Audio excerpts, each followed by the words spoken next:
name is Patrick Walker. I am the head of insights at the market research company EEDAR. And one of the things that we do at EEDAR is classify games into genres. That's very important in market research because a genre tells you something about the game that allows you to understand who the consumer is. And that helps with game development to know who you're targeting.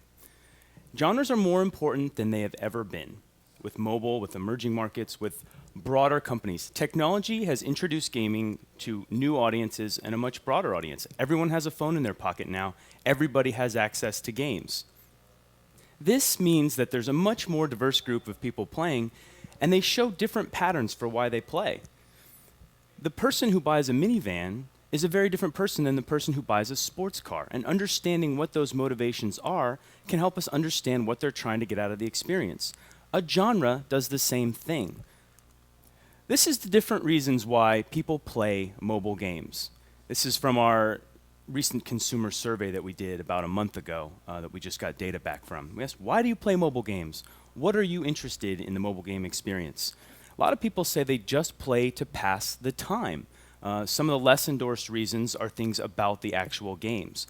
But interestingly, different groups of people have different reasons for playing. So when we dive a little bit deeper and we say, males at different age groups versus females at different age groups, they support different reasons for being interested in relaxation. Younger youth are less likely to endorse playing as a form of relaxation. Men are more likely to endorse multiplayer. So they play because they want to compete against other people, whereas women are less likely to endorse this. So when we dive down in and we say, what are the reasons across different groups, we start to see different patterns break out based on the groups. These different groups also play different types of games. So by understanding who's playing these different types of games, we can start to make more strategic decisions across every aspect, from game design to marketing, all the way through to figuring out why people leave games.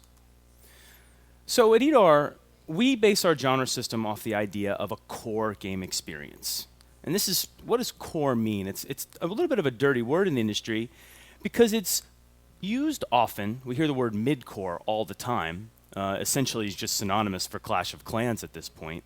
But what does core really mean? For us, core is an experience that takes more effort to play versus something that's casual. And there's lots of factors that can make something take more effort. Some of these factors are the complexity of the rules. Something that has more complex rules is more difficult to play. It takes more effort. Twitch gameplay. Is it turn-based, or am I just swiping quickly and trying to play something like an endless runner where the screen is moving quickly? Multiplayer, needing to have a Wi-Fi connection because you're syncing up and playing multiplayer with someone. Art style can be either casual or something that's a little bit more of a traditionally core game. Session length is a huge one. Session lengths are much shorter on mobile. They need to be short. People aren't interested in sitting down for a 30-minute to an hour session on a tablet typically. And then controls. This is a big one as well. There's new control schemes that work on mobile versus what worked on previous systems like PC and console. Price is a big one as well, right? People are less likely to come into a game when they have to spend more money. So this is our genre system, and it's based off those ideas that I just talked about of core to casual, and the idea of controls and multiplayer and Twitch gameplay. So when I'm moving through our genre system, be thinking about those factors that increase the complexity of the game and make it more core. So we're going to move from the bottom left-hand corner, we're going to move from our core games to our more casual games up in the top right-hand corner. So here we have the action games. These are a lot of the ported console experiences. Strategy games, this is where the really successful combat city builder genre lives. Casino skill and chance. These are actually very different experiences because of who plays them. The casino skill genre is primarily made up of poker, while the casino chance is slots games. Poker tends to be a much more male-dominated genre, and therefore it's a little bit more core. This is the simulation and resource management genres. We have city builder and simulation. Simulation has recently taken off with the Kim Kardashian game, and it's kind of blowing up. And the Sims games is in that as well. And then we have the arcade. This is our endless runners, our general arcade. These are Twitch experiences that move rather quickly. Up to our puzzle genre. These are the ones that are very broad. Lots of people play these games. Large groups of people coming in. Who hasn't played Candy Crush? Who hasn't tried Candy Crush? That's the most casual game where everybody's playing it because it's very accessible. It's turn-based. It's slower. The rules are easy to understand. And it's played by a diverse group of people. So, what does this idea mean when we say core, casual, complex? What it means is that then when we look back at the statistics, back at the demographics of these groups, they're different, and they follow a similar pattern. This is the gender splits of these different genres. And what you'll see is that as it moves from core to casual, and core is the ones on the bottom side, moving up to casual at the top, it becomes more diverse. You have a broader group of gamers. You have more females playing. So matching puzzle is 70% female, whereas something like sports is only 15%. So it's different groups playing these games. There's also more people that play as you have a more diverse market. So what this scatter plot is showing is on the x-axis is those gender splits that I was talking about. So you see matching puzzle is very far to the right, which shows that a lot of females are playing. On the y-axis is the percentage of the North American market that has played this game, played this experience. So over 60% of mobile gamers in North America have played the matching puzzle genre. So there's this relationship as we move through of games up in the far right have a broad, diverse audience, and they're also played by more people. There also are different revenue potentials across these different genres. Several of these genres have really found a way to break out and make a lot of money in the North American market and the worldwide market as well. This is Western market data right here. And as you can see, the usual suspects are at the top, right? This is Combat City Builder with Clash of Clans. This is matching puzzle with your Candy Crush Saga. So what happens when we shift that up and put that in the order of the percentage of people that play the market? So now at the bottom where only 9% of the market is playing card battle, 65% of the market is playing matching puzzle. But what we see is that there are ways for a genre to break out and make a lot of money, even if there's not that many people playing it, right? So there's multiple ways to make money in mobile. There's either to have a whole lot of people playing your game and to monetize at a certain lower level, or to have a small group of really dedicated people playing your game and monetize at a much higher level. So there's about 6 genres that have broken out over $30 million a year in the Western markets. What we see is that relationship that I was talking about. The first column is that percentage of the market size that plays. The second column is their KPI range. This is the ARPDAU. This is the average revenue per daily active user bucketed that we see within that genre. This is based off of actuals that we see from working with clients. And as I said, there's about 6 genres that have broken out. And interestingly, there's something else that isn't captured in those first 2 columns. There's the idea of how much people like your genre, retention, engagement, how sticky it is. One way to get at this is to ask the people that play that genre, that first column, whether it's one of their top 3 favorite genres. Are they really loyal? Do they love it? And this is that data. And green shows the higher level of that data. So I think it's between 20% and 50% is the green. And this means that at least 1/5 of the people that play your genre say that it's their favorite genre.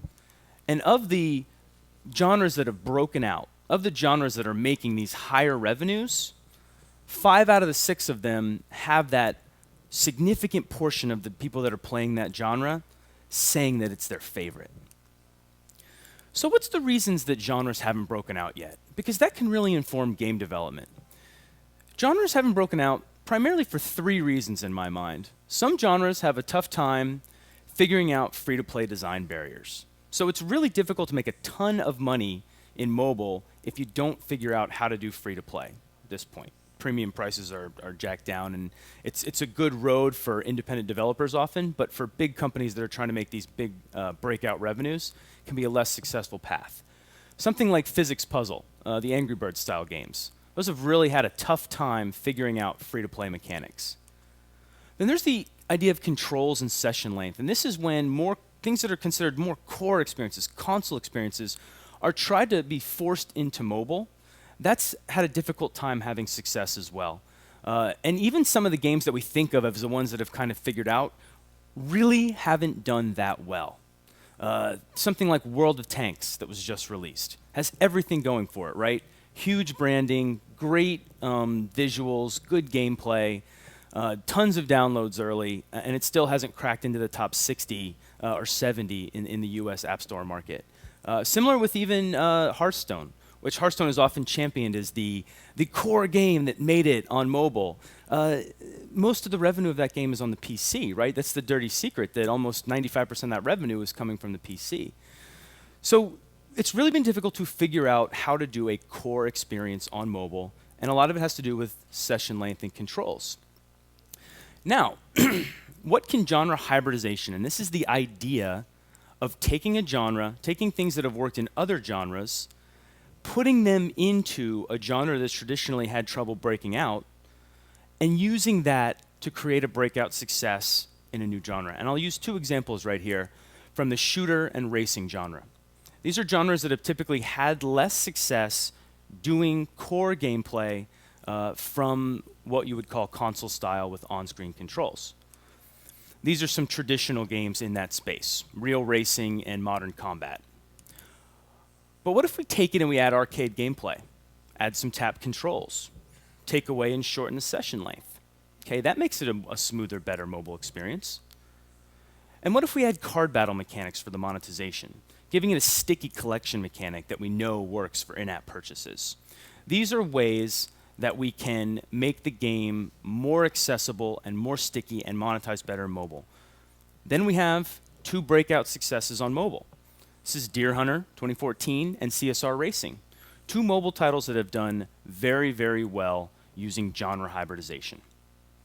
So this is one example of where the idea of genre, the framework of genre, can help think about how we make games. This is more in the game design phase, but it helps at all aspects of the funnel, right? From green light all the way down through monetization.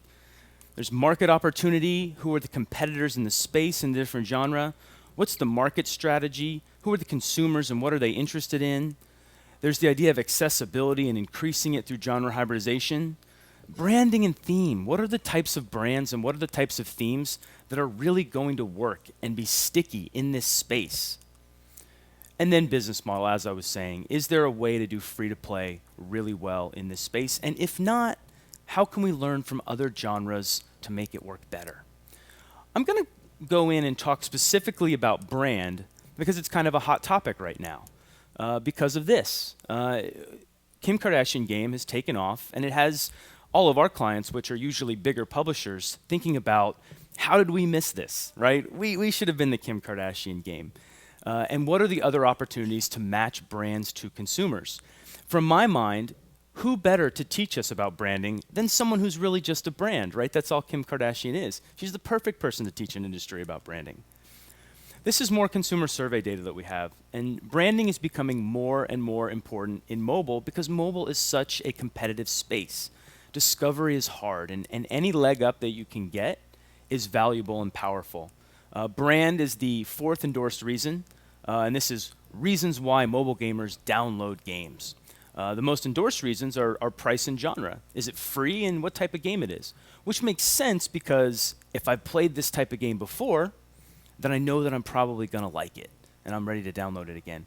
And then the social virality piece of a friend recommendation, right? There's nothing more powerful than having somebody tell you that a game is fun and a game is good. But branding is getting important, and it's more important than ever. So this looks at the different download influences by brand type, because in mobile, all brands are not created equal. A mobile brand, and this is a mobile IP, so something like Real Racing 3, where someone knows that they already like that game, is most endorsed, with movie branding also being highly endorsed. And this is something that's been very successful in the endless runner genre, with some of the branded Despicable Me style games, or Frozen for Disney has done very well as a matching puzzle game. But look at celebrity at the very bottom, right? Mobile gamers aren't interested in celebrity, right? No, they don't care.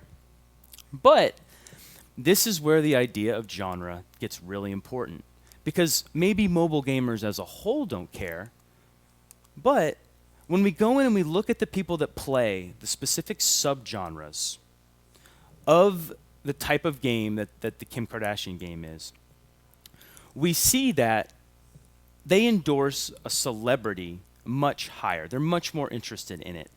So while maybe only 14% of mobile gamers are interested in a brand, 20% or 35% of simulation players are interested in a brand. And then if we go into the subgenres of a Hollywood sim, or a fashion makeup sim, or a relationship dating sim, then we see that it's actually much higher. So it's almost 50%.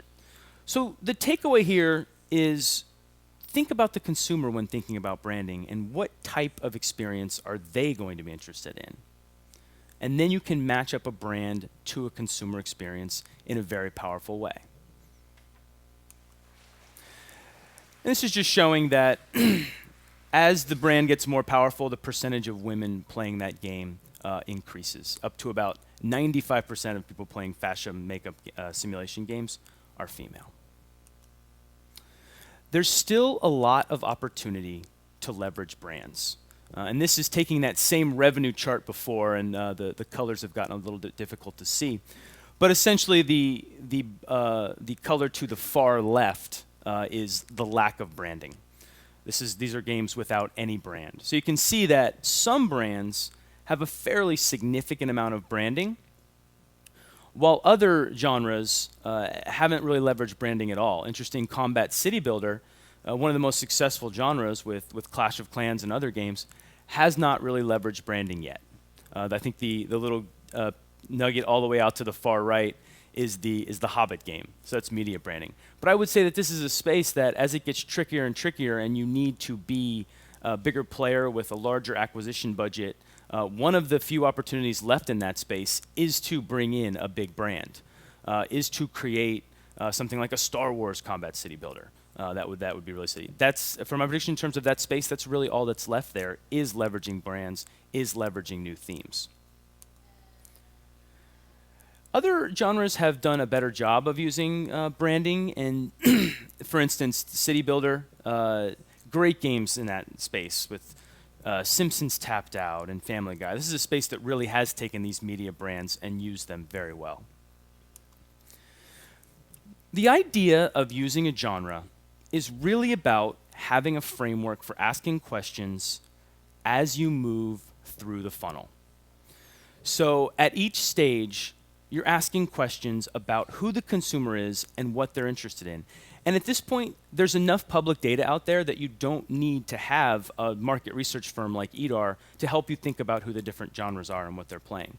There's App Annie rankings for performance. There's Flurry data and the Flurry blog that has really good consumer data on different genres. So it's not something anybody can think about genres and what's in them and how to use them. But as you move through the funnel, it's things like, why would Group X want to play this game? What would they be interested in? And why would they want to play it on this particular device? A lot of pundits right now are saying that MOBA is going to blow up and take off on tablets soon. My answer is why? Why is League of Legends a good tablet experience, and why is that going to happen? I read that in blogs all the time. I don't think it is, because it goes back to the consumer. Why does the consumer want to play that on a tablet instead of their PC? Even why does a consumer, a lot of times, why do they want to play Hearthstone when they can play it on their PC with a whole interesting data tables up there, because the core players really want to have other statistics up there. So it's thinking about that consumer experience and what they really want across their entire experience.